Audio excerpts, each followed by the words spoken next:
सुबह की पहली किरणें अभी दिल्ली के आसमान में पूरी तरह फैली भी नहीं थीं कि पुराने लोहे के दरवाजे पर ठक ठक की आवाज सुनाई दी। यह आवाज रामदीन के लिए रोज की तरह जानी पहचानी थी।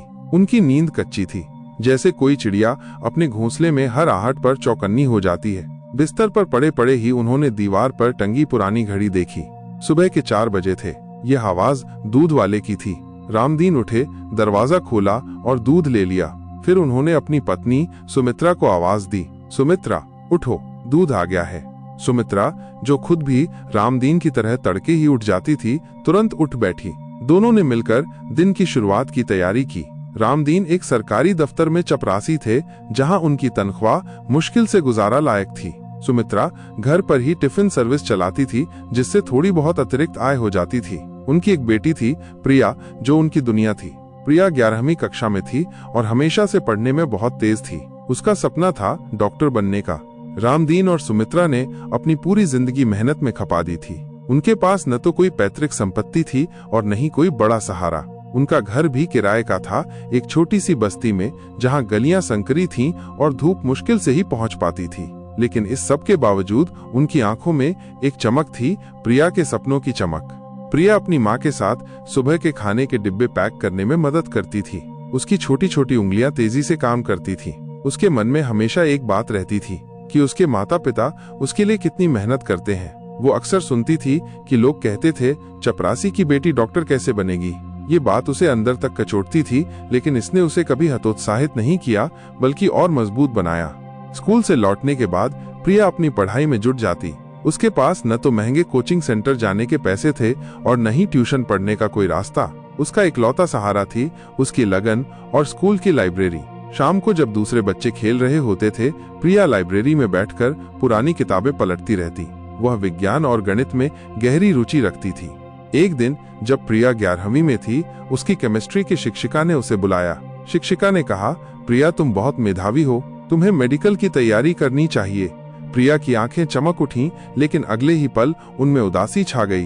उसने धीमे स्वर में कहा, मैम, मेरे माता पिता के पास उतने पैसे नहीं हैं। शिक्षिका ने उसकी बात सुनी और मुस्कुराते हुए बोली, पैसे की चिंता मत करो प्रिया, तुम अपनी मेहनत पर ध्यान दो। कई छात्रवृत्ति कार्यक्रम हैं जो तुम्हें मदद कर सकते हैं। शिक्षिका की बातें प्रिया के लिए किसी आशा की किरण से कम नहीं थीं। उसने घर आकर अपने माता पिता को बताया। रामदीन और सुमित्रा पहले तो हिचकिचाए, लेकिन प्रिया की आंखों में आत्मविश्वास देखकर उन्होंने हाँ कर दी। अगले 2 साल प्रिया के जीवन के सबसे कठिन साल थे। वो सुबह जल्दी उठकर पढ़ाई करती, फिर स्कूल जाती और शाम को लाइब्रेरी में घंटों बिताती। उसके दोस्त उसे कभी कभी ताना मारते, हम तो बड़े कोचिंग में जा रहे हैं, तुम अकेली क्या करोगी। लेकिन प्रिया ने उनकी बातों पर ध्यान नहीं दिया। उसे अपनी पढ़ाई पर विश्वास था।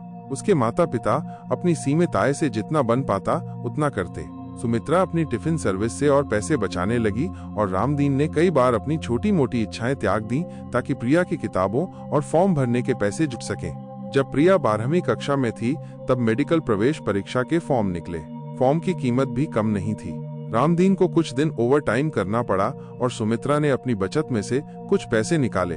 जैसे तैसे फॉर्म भरा गया। परीक्षा का दिन आया। प्रिया ने पूरी रात नींद नहीं ली थी। वो घबरा रही थी, लेकिन उसकी दृढ़ता ने उसे मजबूत बनाए रखा। उसने परीक्षा दी और उसके बाद इंतजार का लंबा दौर शुरू हुआ। नतीजे आने में कई हफ्ते लग गए। हर गुजरते दिन के साथ रामदीन, सुमित्रा और प्रिया की धड़कनें तेज होती जा रही थीं।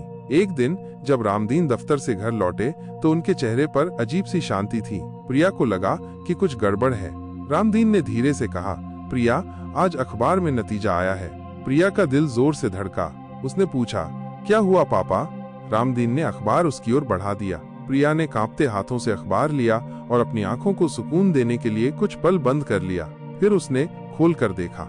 उसकी नजरें तेजी से अपने रोल नंबर को खोजने लगीं। जब उसे अपना रोल नंबर मिला तो उसकी सांसें थम सी गईं। उसके नाम के आगे चयनित लिखा था। उसकी आंखों से आंसू बह निकले। यह खुशी के आंसू थे। उसने अपने माता पिता की ओर देखा।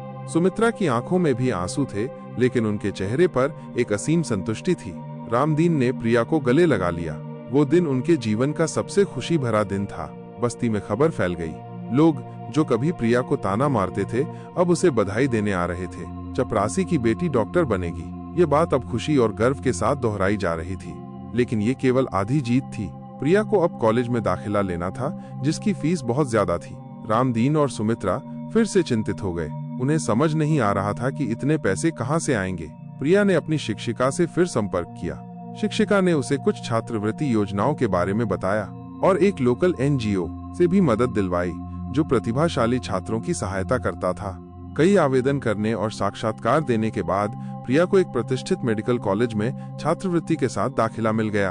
उसने अपने माता पिता के पैरों को छुआ और उनसे वादा किया कि वो कभी उनकी मेहनत को बर्बाद नहीं जाने देगी। मेडिकल कॉलेज का जीवन बहुत मुश्किल था।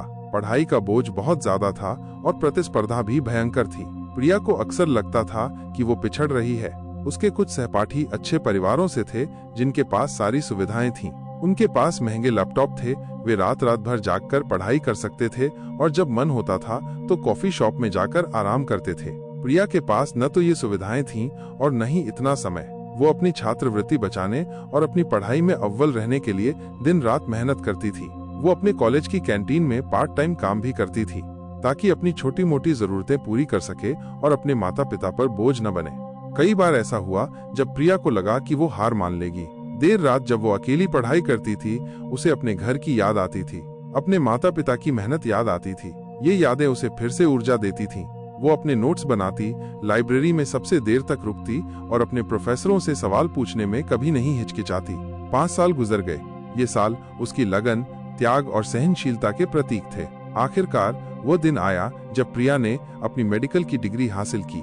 दीक्षांत समारोह में जब उसका नाम पुकारा गया तो रामदीन और सुमित्रा की आंखों में गर्व के आंसू थे। उनकी बेटी एक डॉक्टर बन चुकी थी। प्रिया ने इंटर्नशिप शुरू की। उसकी पहली पोस्टिंग उसी सरकारी अस्पताल में हुई जहां कभी उसके पिता चपरासी का काम करते थे। यह उसके लिए एक अविस्मरणीय अनुभव था। उसने अपनी जिंदगी लोगों की सेवा में लगा दी। वो विशेष रूप से गरीब और जरूरतमंद लोगों की मदद करने में रुचि रखती थी, क्योंकि उसने खुद अभावों में जीवन जिया था। एक दिन अस्पताल में एक बूढ़ा मरीज आया जो बहुत परेशान था। उसके पास इलाज के लिए पैसे नहीं थे। प्रिया ने उसे देखा और उसे अपने माता पिता की याद आ गई। उसने तुरंत अपने सीनियर डॉक्टर से बात की और उस मरीज के लिए मुफ्त इलाज की व्यवस्था करवाई। इलाज के बाद जब वह बूढ़ा व्यक्ति ठीक होकर घर जा रहा था तो उसने प्रिया को आशीर्वाद दिया। प्रिया को महसूस हुआ कि ये असली संतुष्टि है, लोगों के जीवन में बदलाव लाना। समय बीतता गया। प्रिया एक सफल डॉक्टर बन गई। उसने कभी अपनी विनम्र शुरुआत को नहीं भुलाया। उसने अपनी आय का एक हिस्सा गरीब बच्चों की शिक्षा के लिए दान करना शुरू किया, ताकि कोई और बच्चा केवल पैसों की कमी के कारण अपने सपनों को पूरा करने से वंचित न रहे। रामदीन और सुमित्रा ने अपनी बेटी को एक डॉक्टर के रूप में देखकर गर्व महसूस किया। उनका जीवन बदल गया था, लेकिन उनकी विनम्रता नहीं बदली थी। वे अक्सर कहते थे, ये सब प्रिया की मेहनत का फल है, हमने तो बस थोड़ा सा सहारा दिया। प्रिया की कहानी सिर्फ उसकी व्यक्तिगत सफलता की कहानी नहीं थी। ये लाखों उन युवाओं के लिए एक प्रेरणा थी जो संसाधनों की कमी के बावजूद बड़े सपने देखने की हिम्मत रखते हैं। ये कहानी इस बात का प्रमाण थी कि लगन, परिश्रम और दृढ़ संकल्प से कोई भी बाधा पार की जा सकती है। दिल्ली की उस संकरी गली से लेकर एक बड़े अस्पताल के सफेद गलियारों तक प्रिया का सफर ये बताता है कि आशा की एक किरण और उसे पाने की अदम्य इच्छा शक्ति असंभव को भी संभव बना सकती है।